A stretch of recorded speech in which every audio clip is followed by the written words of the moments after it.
Hey guys, it's Mike from Just Car People Things, and it is now time to get our 2003 Honda S2000 out of winter storage. We've been a little late this year in getting the car out of winter storage, and that's probably largely because right up there is our 1LE Camaro, and we've been driving that since like April. But I kind of have the car wedged here into the garage in a way that sort of just barely fits, which I think you guys can appreciate.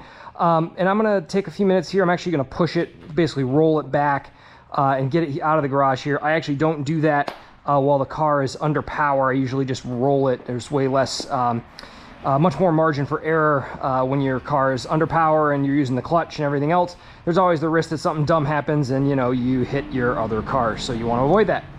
It is a bit busy of a day here out. Beautiful, beautiful kind of early summer, late spring day here in Michigan. So there's a lot of traffic out right now, so sorry if there's any background noise. But what we want to do here with the purpose of this video is just showing you what happens. I don't like running a car cover on a car. I tend to find it rubs and it causes other issues. But you may have noticed the car's been sitting all winter, and so you might not be able to see it on camera, but underneath you can actually see it on the windows pretty well, the film that has settled on the car. And so really we're not trying to like detail clean it, if that makes any sense. We don't need to go foam cannon it. We don't need to just go top to bottom on it. It was clean when we put it away 4 or 5 months ago. It's still pretty clean now, but now I just want to get it prepped for the road. And so we're going to do a little bit lighter of a process in terms of what we're doing to the vehicle, and I'll just show you that real quick. So we're going to get the car moved, rolled back out here into the open, and then we'll be right back with you to show you the actual process for getting this thing ready to be back on the road, out enjoying these beautiful sunny days like we're having right now. So bear with us and we'll show you a little more. Okay, moment of hilarity for you guys as we're rolling the car out of the garage. It's pretty much flat, so a little bit of effort, it'll start to roll. I totally forgot to disconnect the battery tender, which we're completely set on. So thankfully we've got a really long cord here, and it's not that big of a deal, but I have the battery tender in this car set up. And we need a detail under the hood too. Oh man, yeah we do. I have the battery tender set up with a permanent hard wire because we obviously don't drive this car in the winter. And so I usually just tuck this guy back up and over safely out of the way there. So that allows us to do that. And we can now get back to our regularly scheduled program of just rolling the car out of the garage here. So be right back with you. Okay, well, we're out of the garage now, enjoying the nice sunset tonight. You might notice our trailer is out here too right now, and I have not washed this since last year's camping season, and this thing needs a wash even more than this does. So I'm actually gonna clean this up and then use the leftover stuff on the trailer because it's a trailer and I don't care if there's chips and scratches on it because it still looks cool. So here's the story. You can see the Honda now. You take a look. This is a 2003 AP1 S2000, first generation car, last of the dinosaurs. We're on a set of Advans and all that other good stuff. But basically just want to take a moment and show you, you can sort of see out here in the daylight just what's happened here is we've got a lot of dust that's accumulated on the car. None of it's really dirt, right? It's just very light stuff. I'm not really worried about scratches and swirl marks. Ratchet pickup trucks, dime a dozen around here. All right, so it's got some dust and dirt on it. It's obviously got some protective coating still left on it from last year. I usually put a coat of wax in it every spring because I only drive this car about probably 500 to 1,000 miles a year. I really don't drive it a ton just because I enjoy it on those really special days, and it's really that fun of a car. So we're gonna just get the hood dropped and locked up here, and then we're gonna kind of go from there on our first step in the process. And our first step in the process is to fill a wash bucket with a lot of soap and 3 or 4 microfibers and just get them soaking in there just so they're getting ready to go. Next step in the process, oh, and we're replacing our lights. It's a long story. Anyway, next step in the process is to spend a few minutes with the hose, and you can just see how great the coating is on this car. Look at how just spectacular that is. But just take a few minutes with the hose, real light pressure. You want to be cognizant that as cars age, these seals don't do quite as well. I've got a top that's just starting to fail. It's going to get there probably in the next year or two that I need to replace it. That's an original top. That top's 22 years old, so it just goes to show you what nice shape this car's in. But what you want to do is come through light pressure with the hose, because it's just got a light coat of dust on it. You almost want to wash it with water. It's probably the easiest way to describe it. You're just going to come in and you can use a little bit of hose pressure. You don't need a foam cannon or anything crazy. But you might even be able to see that this is actually carrying away the bulk of the dirt that's on here. When I run my hand in it, I can just barely feel what's left on the car. So we're just gonna soak it down really well, top to bottom. We're gonna take probably a couple minutes of this to do this, because the more the water carries away, naturally, the less you have to worry about scratches, grit, whatever else. So, oh God, isn't that satisfying watching that water bead off there? Oh, that's just pornography. Anyways, beautiful. We've got a few, there's a couple little bug strikes in the windshield I see that are kind of hangovers from last year. But we're just gonna take a few minutes and just really go to town. Just washing this thing down, a little bit of pressure. Again, try to be careful around the seals. You know, just be cognizant of what the car looks like, how it's behaving, all that good stuff. Headlights. And again, we're just trying to blast the vast majority of the garbage off the car. You don't need a surfactant in this scenario. The car isn't dirty enough to need even a traditional maintenance wash in this scenario. It's just got a little bit of dust on it for sitting for 4 or 5 months, you know, just from being in the garage. So you just want to go around the car, take a few minutes, hit it with the hose, really soak it down as well as you can.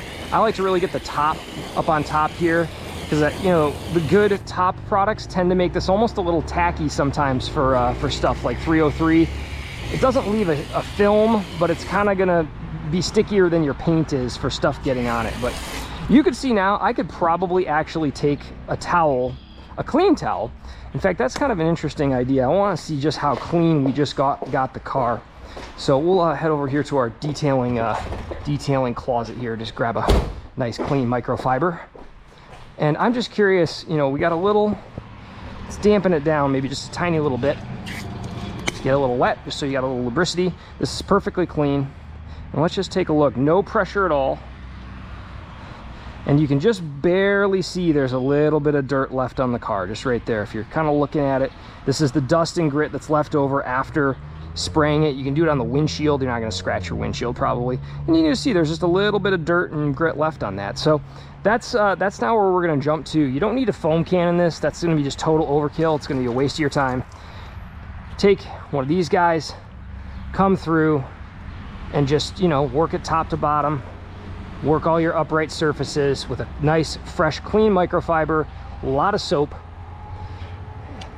and everything's just gliding off here, which is just great.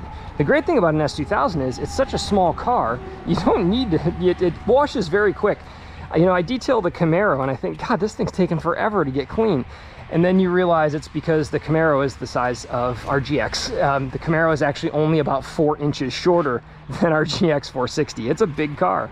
It's not something we really think about a lot. I always typically save the top for last on our S2000. And you can see here, this is the used side of this rag. The only real thing we've picked up is a dead mosquito. So you really can't even see the dirt it's picking up. But I'll just use the other side of this to get the top half of the car. I try to move mostly in straight lines when you do this, because you want to kind of minimize any risk of scratching or whatever else. And again, this car was pretty much clean when it went into storage. It was probably only driven, I don't think, even a day or two before it went into storage after its last wash. So you're really at this point just sort of making sure it's just squared back up to where you want it to be. Now, this towel, in my mind, is pretty much soiled, and you can see, you know, it did pick up a few spots of, that's a bug, you know, just a little bit of stuff. None of this is going to scratch your paint or do any damage. But now what I like to do with this rag is now I do the top, because you're not going to scratch your top. There's no risk of damaging the top or your rear glass. And then just come through and give it a good scrub down. So we'll switch sides here, get the rest of the windshield, and come back around.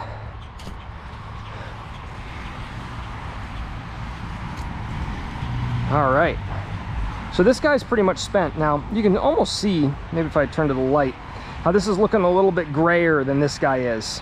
See what it looked like with the gray? You'll notice that shade is almost the same, right? So this guy's pretty much spent. Now I may save this guy and maybe use it on the wheels. I don't think the wheels are particularly dirty. They were spotless when I put the car away and it hasn't driven. But now what we're gonna do, and you can actually see this side by side. This is a spent one and this is a clean one. And hopefully you can see the difference on camera between the clean and the spent one, and just the shade of color that is different between the two. So this guy has done its job. It's picked up a whole bunch of junk, and if I wring it out, you might even be able to see that that water is not really clear, right? It's not particularly clear. So cool, good, done. The upside, the top side surfaces of the car in this scenario are going to be way dirtier than the sides of the car, because the car has not been driven since the last time it was washed. So really the sides of the car, you're just doing some touch-up cleaning here. I'm not worried about scratches at all. I'm not worried about swirl marks. Just go ahead and, you know, go to town on the car. You're just pulling dust off at this point, and really no risk to doing any real damage to the car. So you flip that over, you can see maybe a little bit of dirt behind the rear wheels, but you can just come through and give it a full wash down. All right. And again, you don't have to go nutso. You don't have a full kill here. I'll usually take this, now that I've done both sides, and come back here and sort of detail the tail. This is usually the dirtiest spot on the car, and so you can come down here and get your time down here with the bowels of the ship, so to speak, where you're going to get the most kick up and maybe missed road dirt and dust, and get your exhaust tips. And you can see the exhaust tips always provide us some kind of nasty stuff. So this rag spent, but at this point we've pretty much washed the whole car. We got to do a little touch up on the front. I might take this last clean rag here, get right down here, way down at the very bottom of the nose. Again, not an area that's going to be particularly dirty right now, but I want to get into the grill grates, get all the way down here. Take a good look at the wheels too. This guy's clean enough to just touch up the wheels, but I don't even think the wheels look... These, of course, were ceramic coated because I'm a lunatic like that. I don't think there was much dirt to even really share here, right home about on the wheels. Yeah, you can see this is perfectly clean here. So it's looking pretty good right now. No complaints at all. So I'll get inside the fender arches. Just come run through here. Just real light on the wheels. You're just kind of basically removing any dust or remaining dirt that is sticking around from last summer. Don't really worry about inside the filler nozzle area. That's really not something I'm worried about, but I'll just come through, quick touches here. Got our lovely set of Bridgestone RE71s. I love these tires. They are so fun on this car. It just makes it a killer in the corners. It's really, really good. And then last but not least, we'll get our front corner and just touch up this tire here real quick, just to make sure it's nice and cleaned up. I love that my coating of Back to Black or Meguiar's Endurance tire gel still holding up from last year. Looks really good. So that said, we are done. So that's 3 microfibers. I burned a 4th screwing around, so we'll just let that guy aside. And that's it. That's our wash job. And if you do it at the right time of day, like now, you can do it in the shade, and that's fantastic. So we're just going to go through, give her the good rinse down here, get all the garbage off the car, and we'll just hit it with a damp microfiber, maybe a little quick detail spray. And you can see I don't need to worry about a coating or anything else. The car's got so much years of wax and layers of protection on it. I'm really not worried about it. So it's also a pretty light colored car, which lets you get away with a lot of sins in terms of scratches and swirls. I tend to find Honda paint, particularly for S2000s, very soft. It's known to be very soft. So rock chips, you know, scratches, swirl marks in particular, really, really common on these cars. But one of the things I want to highlight here as we're doing this, and we're just chatting away here, is that you can do this without a bunch of cool kit. You do not need to be a professional detailer to do this. About 80% of the things you are watching used right now have been bought off the shelf at places like Home Depot or Costco or Menards or whatever your retailer of choice is. The soap we're using is from Costco. It's like a Turtle Wax big bin of soap. I go through so much of it, I just buy it in the big bin. Stuff's great over the counter, and for this sort of application, it's perfect for. The microfibers are from Costco. Their microfibers are real solid, relatively affordable. They get really bad, guess what they turn into? Tundra fodder, grease rags. And then bucket, look, it's even Meyer on the bucket. This hose reel is actually from Costco. Pretty sure this this little hose attachment, my foam cannon's from Amazon. I'll throw links in the description to a lot of products that are either similar or equivalent to this, and we can kind of go from there. But I do want to show you guys real quick, just something to think about. Whenever you go to dry a car, you just got to be really cognizant of potentially doing damage to it while you dry it. So I did procure these particularly large microfibers. These are a lot bigger than the Costco ones. They're also a lot plusher. You can see I had one on the drying right there. But what I like to do is start with the glass. Always do the top last, because the top tends to hold on to the most water. But if you start with the glass, you can dampen the microfiber without spray detailer. That's just something to think about, is a lot of folks with spray detailer, you know, they'll mist these towels before they start to dry. That's not really necessary. The towel just needs to have some dampness so you don't press on the paint and then instill swirl marks into the paint when you're pressing on it. So this is a classic. I have carnauba wax on this and you can totally tell, but you can actually use this almost like a water blade in a straight line, and you can see how that just pulls the water right off that panel, and you can get 90% of the water, probably more, off that panel just in one big flat pass. And this is zero pressure, guys. I'm literally just dragging this lightly across the paint. You can literally take it and you actually just like 2 fingers of pressure right there, and look underneath where that's gone. So totally crazy. This will saturate just to the point that it's completely soaked through. Microfibers are literally magic. They're super cool this way. You wring it out, and this is like the 80% dry method. So, and what you'll find when you do this inevitably is that you're gonna find a spot that you missed on the car. We are all human. We all make many, many mistakes, and you will find a place in the vehicle that maybe you missed washing it or it didn't get fully washed. And the perk of this method is, like, for example, right here on this towel, that caught a place that was a little bit dirty. And what you're doing here by using so much water in the drying process, this is so wet, that you're really just lifting things off the car, again, with no pressure at all. And that keeps you from instilling all those nasty swirl marks and everything else in the car that we all try to avoid. And so you can just glide this along, use that Velcro-like suction of the microfiber, and magically get your car completely clean, which is really very cool.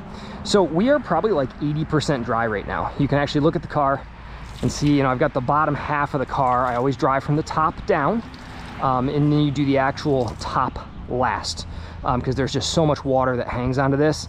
It tends to, you know, also if you have 303 or other products that are pretty fresh on this, you don't want to transfer those to your paint. You want to keep them separate. So it's always fun when you're like chasing like grease stains on your paint. It almost looks like from a product like 303. So when I get down here at the bottom, I like ball this up almost like this, so that way I don't drag it on the ground. Because you don't, if you drag this on the ground or it touches the ground, it's done. You run the risk of marring your paint and ruining all that work that you've done to try to keep it all right. You see I missed a little spot right behind the rear tire there, and so that's just something to think about. You can come back through. I need to Rain-X this windshield. This is a new windshield as of late last year. Thanks, Michigan Roads. And I need to Rain-X it, but you can see here the amount of water that's retained on the top is pretty hefty. And then we'll come back around and get the other half here. So we can just come through. And now once I get a car to right about here, like 80–90% dry, I'll actually hang this microfiber up. I'll take it and I'll often even just right over a mirror, just like that. If it's windy, you won't want to do something else, I will go get another drier microfiber that's basically 100% dry, and then I will come around and just spot dry it where I say, oh, there's a little bit of water left right there. I'll hit that with the microfiber, and that's it. We're gonna have the car cleaned up here. We're gonna dry it fully off. We're gonna pull it back in the garage, make sure the oil's good to go, deflate the tires because they were up at 40 psi. We're gonna drop them back down to where they should be in like the low 30s. And then we're gonna go drive the car. That's the great thing about it. If you really have a plan and have a process for all this, it's very easy to take your car in and out of storage. Very fun and totally worth doing if you have the space to store at home. Highly recommend it. It's just been a great car. I've had this S2000 for 13 years now, and I joke that you will pry the steering wheel from my cold dead hands. It is such a special driving experience. and I just can't say enough nice things about it. So with that, the sun's going down, and our super shiny S2000 is sitting here now, and we'll just finish drying it off and get it back in the garage. Appreciate you guys tuning in. Appreciate you liking and subscribing, and tuning into a little bit of the insanity that comes with messing with a car like this. And we're gonna wash the trailer too, so I don't think there's gonna be any bonus content on that. It's really just wipe it down with the microfibers that are already a little dirty, and then hose it off just to get it back to close to clean again. So anyway, cheers guys, have a great night. Like, subscribe, appreciate you tuning in.